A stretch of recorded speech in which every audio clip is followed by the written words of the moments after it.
प्रभु यीशु ने पहले ये वादा किया कि मैं तुम्हें अपनी शांति दिए जाता हूँ, और फिर जी उठने के बाद पहली ब्लेसिंग भी यही दी, तुम्हें शांति मिले। प्रभु यीशु ये जानते हैं कि जो हमें मिला हुआ है हम उसमें संतुष्ट नहीं होते, बल्कि जो नहीं है उसे पाने की लालसा में जो मिला है उसका आनंद भी नहीं उठा पाते।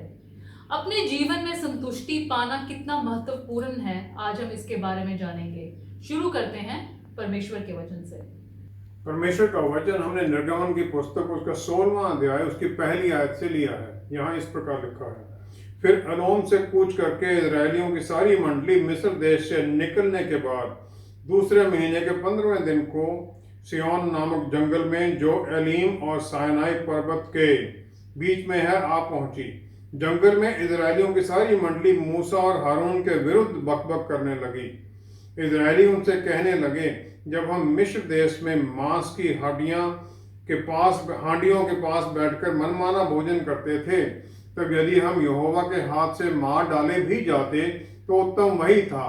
पर तुम हमको इस जंगल में इसलिए निकाल ले आए हो कि सारे समाज को भूखों मार डालो।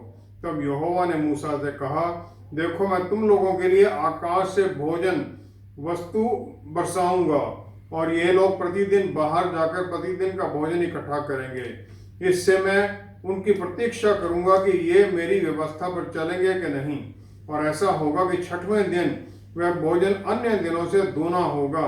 इसलिए जो कुछ वे उस दिन बटोरें उसे तैयार कर रखें।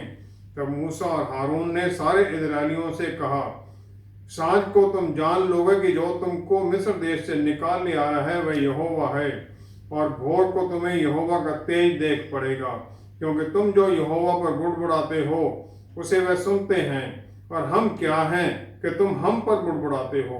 फिर मूसा ने कहा, यह तब होगा जब यहोवा सांझ को तुम्हें खाने के लिए मांस और भोर को रोटी मनमाने देगा, क्योंकि तुम जो उस पर बुड़बुड़ाते हो उसे वह सुनते हैं, और हम क्या हैं।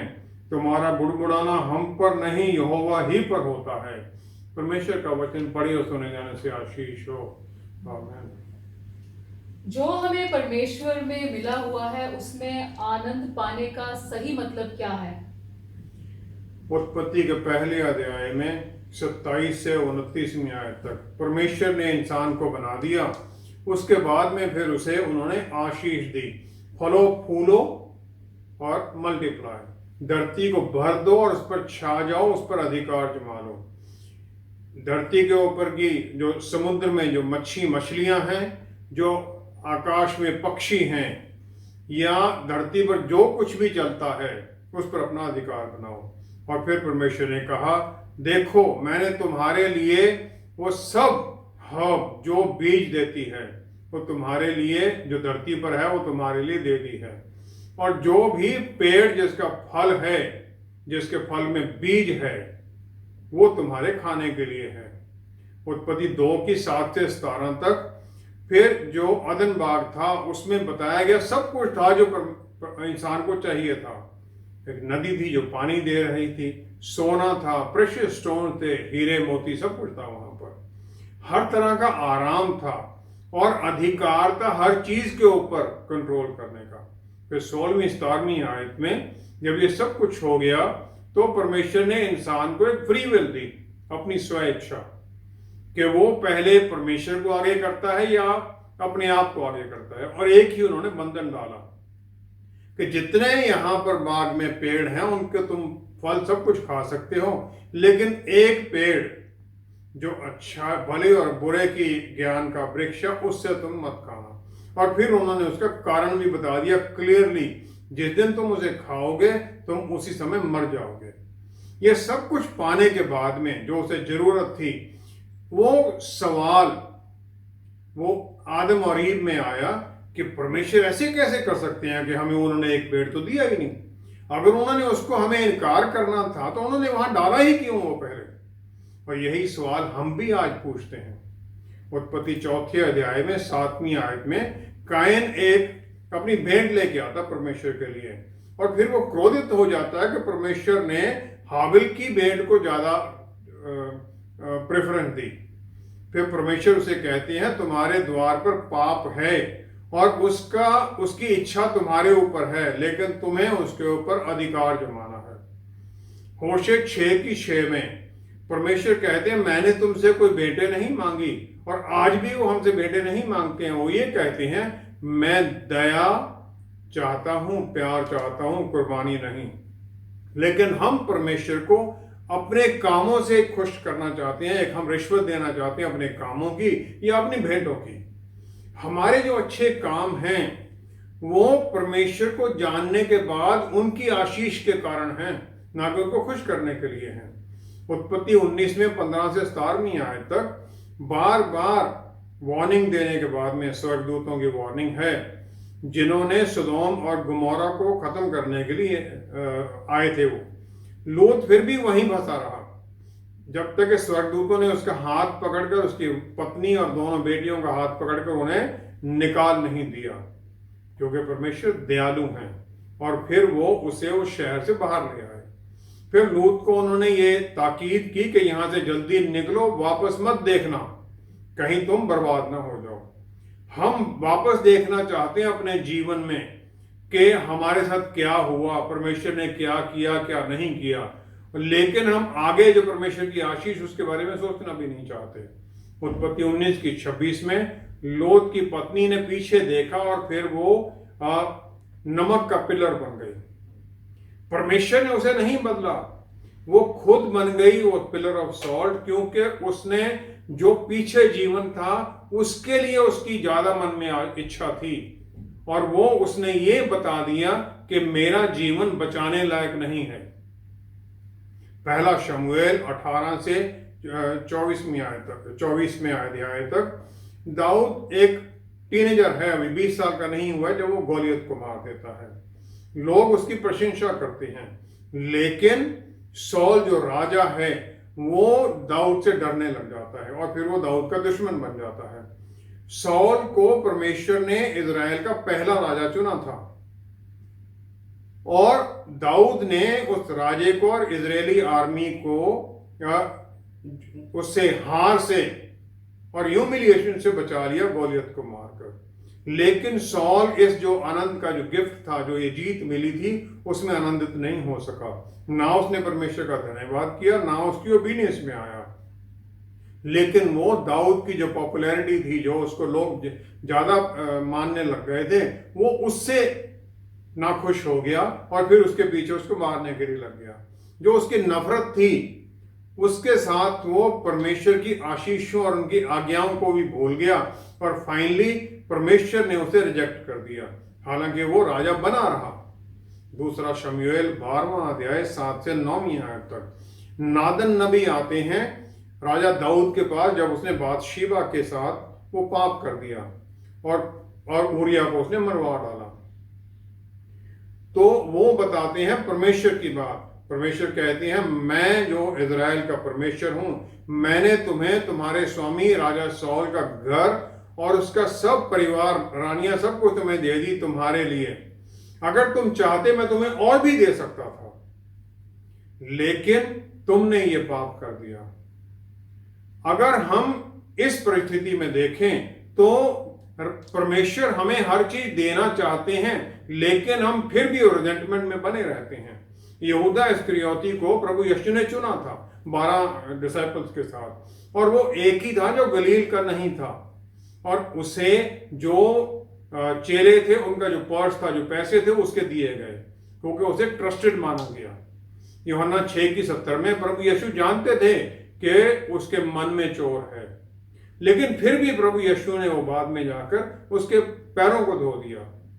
लूका 22:3-4 में यहूदा अपनी जो लालच है उसे वो कैन की तरह अपने ऊपर राज्य करने देता है, और फिर पाप उसको पकड़ लेता है और शैतान उसमें घुस जाता है, उसे कंट्रोल करता है।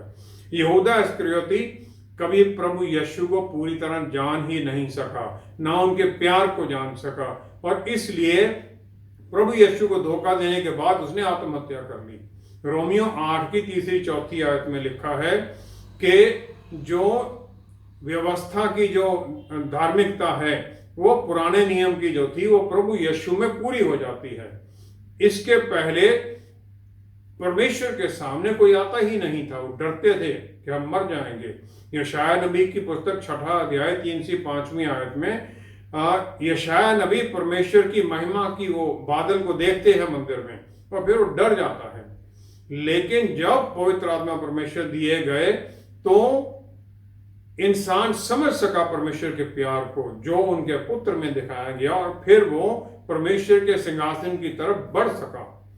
अगर हम इस प्यार को जाने तभी फिर हम इसको उसमें आनंदित रह सकते हैं। लूका 22:61 में पतरस रसूल ने वो प्रभु यीशु की आंखों में वो प्यार देख लिया जब उन्होंने उसे देखा 3 बार इनकारी करने के बाद में। फिर यूहन्ना 21:7 में जब प्रभु यीशु समुद्र के किनारे में है जी उठने के बाद में, ज्यों ही उसे पता चलता है वो समुद्र में छलांग लगाता है, भागता है, जल्दी पहुंचना चाहता है प्रभु यीशु के पास, क्योंकि अगर शर्मिंदगी हो तो उनसे छिपता, लेकिन उसने उनका प्यार जाना और उनकी तरफ चला है। हम भी प्रभु यीशु और परमेश्वर के बारे में जान सकते हैं, उनके प्यार के बारे में जान सकते हैं, उनकी आशीषों के बारे में जान सकते हैं, फिर उनको हम आनंदित होते हैं उसकी फिर हम वैल्यू समझते हैं कि हमारे पास क्या है, फिर हम उसके लिए धन्यवाद करते हैं परमेश्वर का, और ये शिकायत नहीं करते जिस प्रकार इजरायलियों ने की कि हमें तो यहाँ ले आए आप मारने के लिए, जो हमारे पास है हम उसमें आनंदित हों, शिकायत ना करें। यही परमेश्वर हमसे चाहते हैं। लेकिन हम ये सब वचन में पढ़ते हैं कि किस प्रकार सब कुछ मिलने पर भी लोग शिकायत करने लगे, और फिर वही सब हम भी क्यों करने लग जाते हैं। पहला शमूएल उसका 8वां अध्याय में इजरायली लोग शमूएल नबी को कहते हैं कि हमें भी राजा एक चाहिए, और फिर परमेश्वर उसे कहते हैं 7वीं आयत में, पहला शमूएल 8वां अध्याय 7वीं आयत में, यहोवा ने शमूएल से कहा वे लोग जो कुछ तुझसे कहें उसे मान ले, क्योंकि उन्होंने तुझको नहीं परंतु मुझी को निकम्मा जाना है कि मैं उनका राजा ना रहूं। परमेश्वर के वचन है ये। जबकि परमेश्वर ने उन्हें वो प्रॉमिस लैंड का सब वादा किया और उन्हें इस बात पर ये आशीष दी थी कि दूसरे लोगों से वो भिन्न रहेंगे। परमेश्वर ने फिर उन्हें आज्ञा दी कि वो शमूएल को बता देती हैं कि उन्होंने मुझे निकम्मा जाना है। इजरायली लोगों ने जो उनकी डिमांड थी वो ये थी कि हमें राजा दो, क्योंकि हम उन लोगों की तरह ही बनना चाहते हैं जो यहां पर हैं। हम एक विजिबल किंग देखना चाहते हैं, विजिबल राजा। हम विजिबल परमेश्वर भी देखना चाहते हैं। परमेश्वर की जो वो आज्ञा थी उस पेड़ का ना खाना, जो भली और बुराई के जो नॉलेज है वो 5 सेंसेस के कंट्रोल में है। परमेश्वर की ज्ञान के कंट्रोल से हमारा फिर जीवन नहीं चलता है।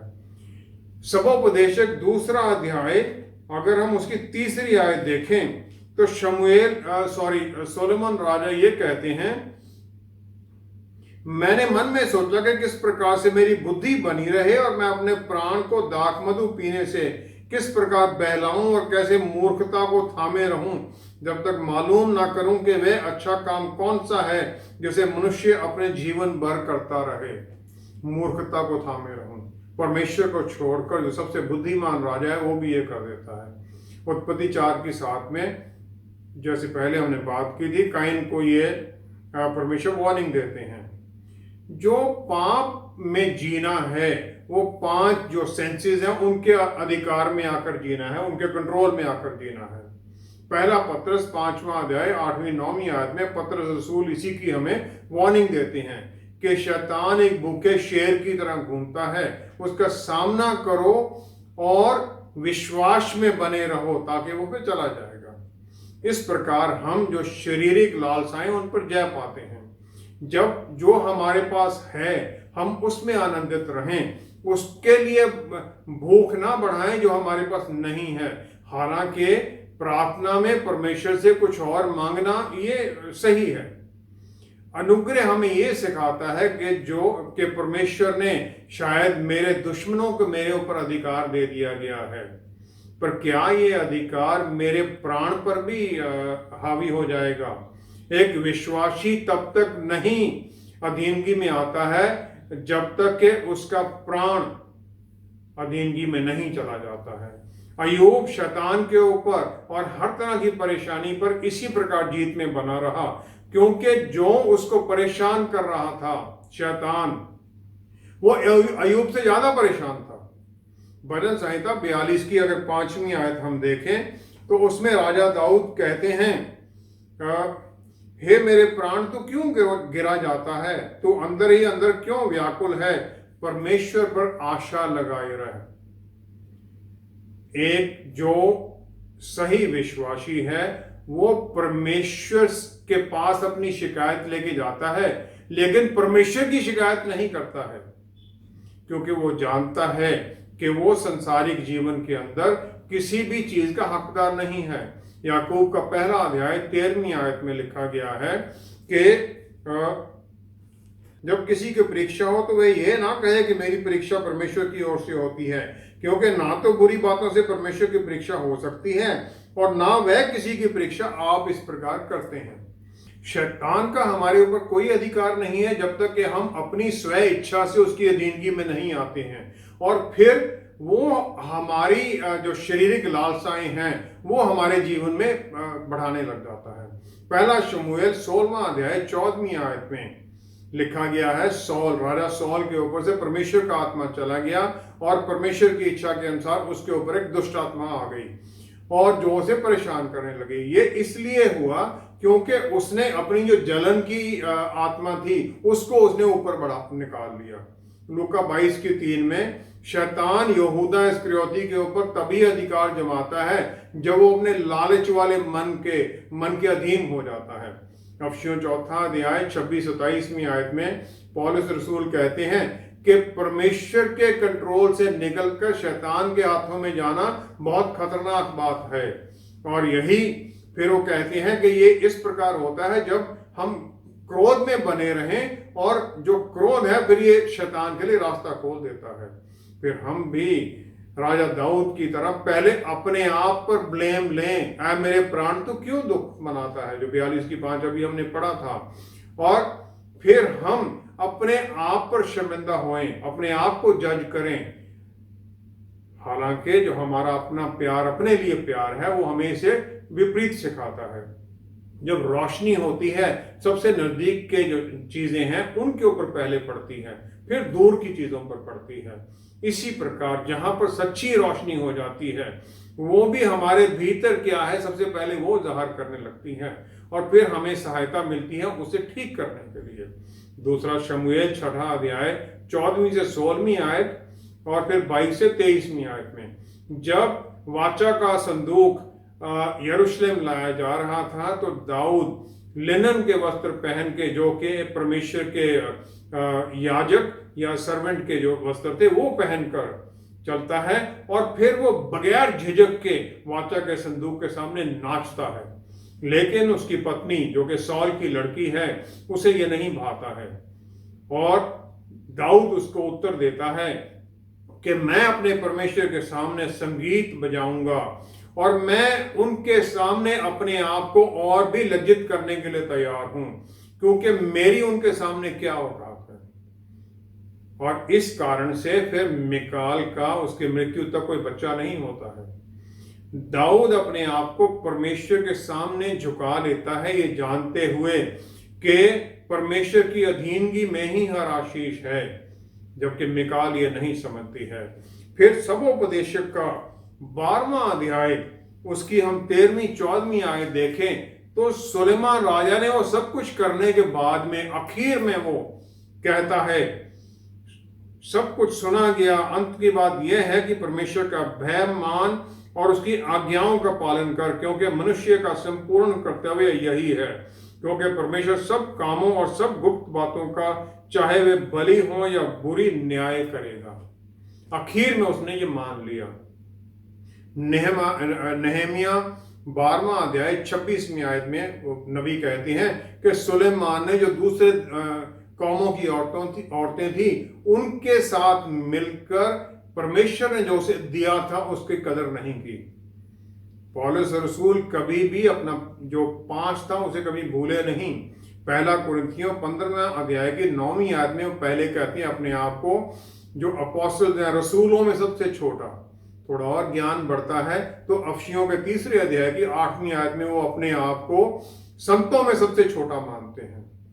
आखिर में जब वो बिल्कुल परिपूर्ण है, पहला तिमोथियस पहला अध्याय 15वीं आयत में फिर वो अपने आप को चीफ सिनर मान लेते हैं, सबसे बड़ा पापी मान लेते हैं। जितनी हमारी परमेश्वर के बारे में ज्ञान बढ़ता जाता है, जितना उनका बढ़ता गया, अपनी मिनिस्ट्री में सक्सेस मिलती रही पौलुस रसूल को, उतना ही वो अपनी सेल्फ वर्थ को समझ गए कि परमेश्वर के अनुग्रह के बिना मैं कुछ भी नहीं हूं। और उस अनुग्रह का, उनके प्यार की फिर कदर उनके मन में बढ़ती गई। हम दूसरों के ऊपर कोई ब्लेम ना डालें, क्योंकि परमेश्वर के स्वर्गराज के कामों में बढ़ना, उनकी अधीनता में बड़े रहना, उनके कामों में, स्वर्गराज के कामों में जुड़ना एक हमारा कोई अधिकार नहीं है, ये परमेश्वर का अनुग्रह है। फिर हम इसे चेरिश करें, इसका आनंद लें, परमेश्वर का धन्यवाद करें हर दिन। यही हमारे लिए जरूरी है, ताकि परमेश्वर फिर हमें बढ़ाते जाएं अपने काम को। क्योंकि वचन है, जिसके पास है उसे और दिया जाएगा, जो उसकी कदर करता है उसे और मिलेगा, कदर नहीं करता है वो सब कुछ गवा देगा। हम परमेश्वर के वादों की सच्चाई जानते हुए भी चारों तरफ की अंधेरे से डर जाते हैं, और ये ज्यादा हमारे अपने दोस्त ही डरावने मैसेजेस भेजकर करते हैं। ऐसे हालात में हम सच्चाई को कैसे पकड़े रखें ताकि हम उसमें सफल हो सकें? आज के युग में जहां लॉकडाउन चल रहा है, परेशानियां चल रही हैं, जो मैसेज आ रहे हैं या टेलीविजन पर जो न्यूज आ रही हैं, वही हमें डराती हैं। विश्वास हमारा उस समय एक्टिव होता है जब चारों तरफ तूफान चल रहे हैं। विश्वास सर्टेनिटी का मतलब नहीं है कि सब कुछ सर्टन है तो विश्वास हमारा नहीं। विश्वास अनसर्टेनिटी है, जब कुछ भी पक्का पता नहीं क्या होना है, पता नहीं लॉकडाउन खुलेगा नहीं खुलेगा, क्या होगा। विश्वास उसका काम है। प्रेरितों की पुस्तक 16वां अध्याय 23 से 26वीं आयत में फिलिप्पी में पौलुस रसूल और साइलास को डंडों से मारा जाता है। फिर उनको अंदर जेल में, सबसे अंदर के कमरों में, अंधेरे में उनके पैरों को बांध दिया जाता है जंजीरों में, और उन्हें अंदर बंद कर दिया जाता है। आधी रात को वो भजन गाते हैं और प्रार्थना करते हैं, जबकि सब कैदी सुन रहे होते हैं। वो अपनी दर्द को, जो डंडे मारे गए थे, उस डिस्कम्फर्ट को किस प्रकार भूल सकते हैं। भजन संहिता 116 का हम पहली 7 आयत देखें तो फिर शायद वो ये गा रहे थे कि मैं परमेश्वर को बहुत प्यार करता हूं, क्योंकि उसने मेरी आवाज को सुन लिया है, मेरी सप्लीकेशन को सुन लिया है। फिर वो कहते हैं कि मैं परमेश्वर की जो आशीषें हैं उन्हें याद रखूंगा और उसकी फेथफुलनेस के ऊपर मैं बना रहूंगा। हमें अपनी जो प्रॉब्लम्स हैं, जो हमारी तकलीफें हैं, उन्हें पहले उनकी पहचान करनी, कुछ भी है, चाहे वो धन दौलत की कमी के बारे में है, सेहत के बारे में है, नौकरी छूट जाने के डर के बारे में जो आजकल बहुत लोगों को है, परिवार के बारे में है। ये सब कुछ हम इसको ठीक है याद रखें, परमेश्वर के सामने इसे रख दें, लेकिन फिर हम ये भी परमेश्वर के वादों का, अनुग्रह का ध्यान करें जो पिछले ऐसे समय में उन्होंने हमें छुड़ाया था। फिर हम याद रखें व्यवस्था विवरण का 31वां अध्याय 6वीं आयत, जहां परमेश्वर ने ये कहा कि मैं ना तुम्हें छोड़ूंगा ना कभी त्यागूंगा। फिर हम अपने डर को, परेशानियों को उनके सामने रखते हैं। शैतान हमारे मन में डर डालता है और फिर वो बुरे विचार डालकर परमेश्वर के वचन से हमें दूर करने की कोशिश करता है। रोमियो की पुस्तक उसका 13वां अध्याय 12वीं आयत में पौलुस रसूल कहते हैं कि अंधेरे के कामों को छोड़ दो और रोशनी के हथियार पहनो। अंधेरा छुपाता है, रोशनी दिखा देती है। फिर हम रोशनी में आकर अपने पापों से तौबा कर लें और जो हमने शैतान के लिए दरवाजा खोल दिया उसे बंद कर दें और परमेश्वर की रोशनी में आ जाएं। यूहन्ना पहले की 4वीं आयत में लिखा है, वो प्रभु यीशु में जीवन है और वो जीवन लोगों की ज्योति है। प्रभु यीशु वो रोशनी है और उनका आना हमारे जीवन में हमें भी उस रोशनी से भर देता है। 17 साल की थी जोनी एरिक्सन टाडा जब उन्होंने जो पूल था उसके कम पानी वाले इलाके में डाइव कर दिया और उनकी रीढ़ की हड्डी टूट गई और वो पैरालाइज हो गई। 50 साल हो गए उन्हें व्हील चेयर में रहते हुए। वो बेस्ट सेलिंग ऑथर हैं, वचन प्रवक्ता हैं और पेंटर हैं, जबकि वो हाथ पैर नहीं हिला सकती हैं और मुंह में ब्रश पकड़कर वो पेंट करती हैं। वो कहती हैं कि जब सबसे बुरे समय होते हैं तो विश्वासी वही समय है जबकि अपने सबसे बेस्ट में होना चाहिए, क्योंकि हम ये धरती का नमक हैं। फिर वो कहती हैं कि हम अपने बेस्ट में उस समय होते हैं जब हम विश्वास में बने रहते हैं, परमेश्वर में हमें यकीन बना रहता है और इस बात पर यकीन रखते हैं कि परमेश्वर का भविष्य पर कंट्रोल है, और फिर हम प्रार्थना द्वारा लगे रहते हैं वचन में और एक आशा में बने रहते हैं। उन्होंने कहा कि परमेश्वर ने ये होने दिया मेरे साथ, हालांकि उन्हें ये पसंद नहीं था, ताकि मैं जुड़ सकूं परमेश्वर के साथ और उनकी भलाई को देख सकूं। गिनती 4 अध्याय उसकी 17वीं से 19वीं आयत में अगर हम देखें तो वहां पर परमेश्वर मूसा और हारून से कहते हैं कि कोहात के परिवार, जो कोहाथाइट्स जो हैं, जो फैमिली है, उन्हें लेवियों के वंशज के उस अधिकार से बाहर मत कहीं कर देना, कहीं वो खत्म ना हो जाएं। उन्हें भी उस जो मिलाप का तंबू है उसकी चीजों को ले जाने का उन्हें भी हक मिलना चाहिए। परमेश्वर ने ये पहले ही निश्चित कर दिया था कि इजराइल के किस ट्राइब को क्या मिलना है और उनके लिए सब कुछ उन्होंने पहले ही निश्चित कर दिया था। हम परमेश्वर को महिमा देने की कोशिश नहीं करते, हम आनंदित नहीं रहते और फिर हम अपनी जो वैल्यू है अपने आप में ढूंढने लग जाते हैं। C.S. लुईस जो महान दार्शनिक हैं, वो कहते हैं परमेश्वर ने इंसान को बनाया ताकि वो अपनी जो वैल्यू, अपनी कीमत है वो परमेश्वर में पाए, क्योंकि हमारी जो वैल्यू है अपने आप में नहीं है। और प्रभु यीशु की आशीष में, उनके अनुग्रह द्वारा फिर उनकी महिमा हमारे भीतर ट्रांसफर होती है, और ये होता है जब हम परमेश्वर के साथ एकदम मिल जाते हैं। परमेश्वर ने हमारे लिए पहले एक स्थान निश्चित कर दिया, वो बना दिया, उसके बाद में इंसान को बनाया। आदमबाग पहले बना दिया गया, छठे दिन इंसान को बनाया गया, और इंसान परमेश्वर से बाहर अपने जीवन की संपूर्णता ढूंढता है, लेकिन वो कभी पा ही नहीं सकता, क्योंकि परमेश्वर के पुत्र में ही संपूर्णता है, उसी में जीवन है, और वही हमारे जीवन को एक दिशा निर्देश देते हैं। प्रभु यीशु ने ये हमारे किसी एफर्ट के बिना हमें दे दिया है, और हम उसको और वैल्यू बढ़ाना चाहते हैं अपने कामों के द्वारा। हम अपने कामों के द्वारा सब कुछ करना चाहते हैं, जब ये अनुग्रह प्रभु यीशु का है।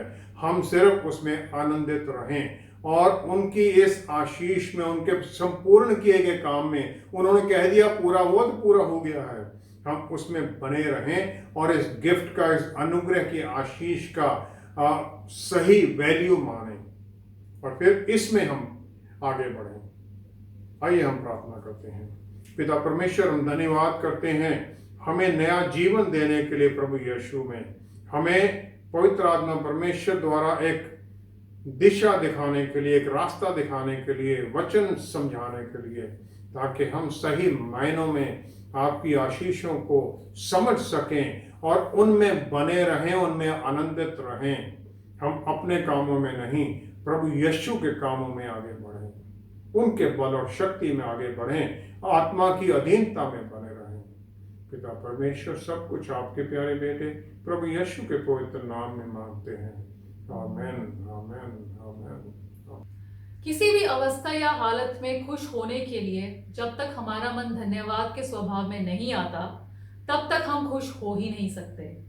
पौलुस रसूल ने प्रभु यीशु को पा लिया और इसके साथ दूसरे लोगों को वचन का प्रचार करने की आशीष का सही मतलब जान लिया, जिसके कारण वो अंधेरे में भी आनंदित रह सके। परमेश्वर के पुत्र से बढ़कर गिफ्ट क्या हो सकता है, क्योंकि वही स्वर्ग, इस धरती और इसके नीचे भी हर चीज पर अधिकार रखते हैं। फिर उन्हें ये पा लेना, उनके साथ उनके राज्य का भागीदार होना है। बस हम इसे आनंदित होकर पकड़े रहें। हमारे साथ दोबारा जुड़ने के लिए आपका बहुत बहुत धन्यवाद। अगले हफ्ते आपसे फिर मुलाकात होगी। Stay blessed. शालोम।